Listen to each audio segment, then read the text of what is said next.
name's Susanna, and I really like the TV series The Expanse. Today, I'm going to prove to you why it's so well made without any spoilers. Through various editing and cinematography techniques, this show really brings the audience in with an intense plot, varying and complex characters, and incredible world building on top of scientific accuracy. So let's get into it. When considering sound choices for any kind of film or TV show, the first thing that usually comes to mind is non-diegetic sound, usually music or voiceovers. But since it's a sci-fi, there are tons of sound effects that have to be added in to make the setting feel believable. And there is a good soundtrack in this series, like when we're first introduced to the main crew. The whistling and tone of the song's intro lets us know that this isn't really a rigorous work environment. I also like how The Expanse usually respects the fact that space is a vacuum, and so sound doesn't travel. Alright, now on to visuals. Although it's not the main method, sometimes to help us connect a bit more with the characters, the camera will be placed in a point of view shot, such as here, where the camera angle makes it clear that the detective has noticed this third lock at the bottom. There also seems to be a reference to the 2013 film Gravity, because you can see a pretty clear similarity between these two shots, where the helmet stays in place and space moves around them.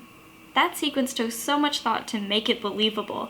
I really recommend watching this interview with the cinematographer to see how they did it.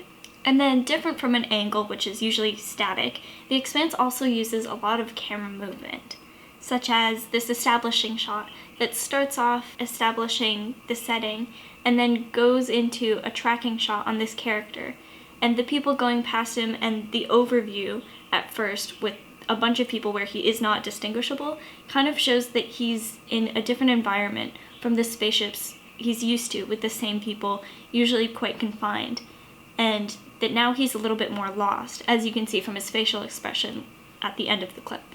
Sometimes on spaceships, something that's really interesting is the camera will tilt slightly side to side to make us feel like we're in zero gravity, or also to convey a bit of tension. Or in shots like this one, where the camera is shaken up to make it feel more real when a spaceship is being hit by space debris or in battle mode. Another thing I want to mention that doesn't exactly fit into this chapter is this shot of the main crew's ship, the Rocinante. This is very often how it is shown, where it almost looks like it's going backwards.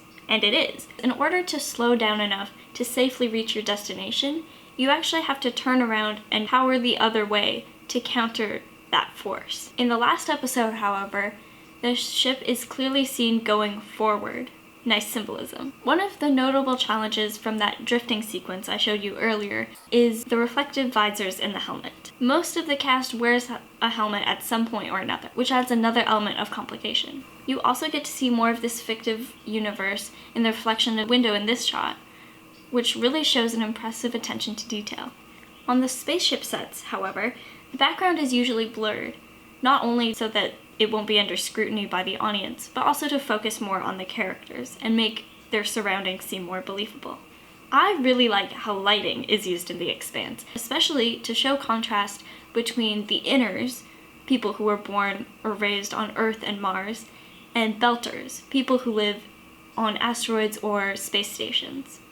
The main conflict in the entire series is based on that tension between these two groups. The inners generally have more resources, and this is shown through the abundance of light in shots that include them.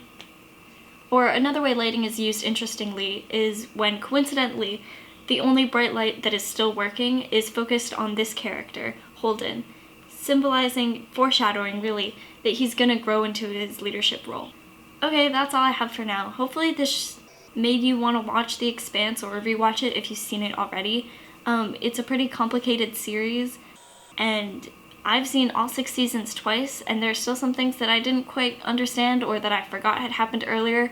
It's pretty convoluted. Sometimes you'll have to pause and you won't realize that you have to pause, like something will be shown on a screen of one of the characters, and it gives really valuable information to help you understand what they're talking about and stuff. And also something that's really interesting that didn't really fit in with cinematographic or editing techniques is that the belters have their own language, which isn't English, and you can't understand it. And they also have their own accent, which is understandable usually, at least to me, but it adds to the universe that's created.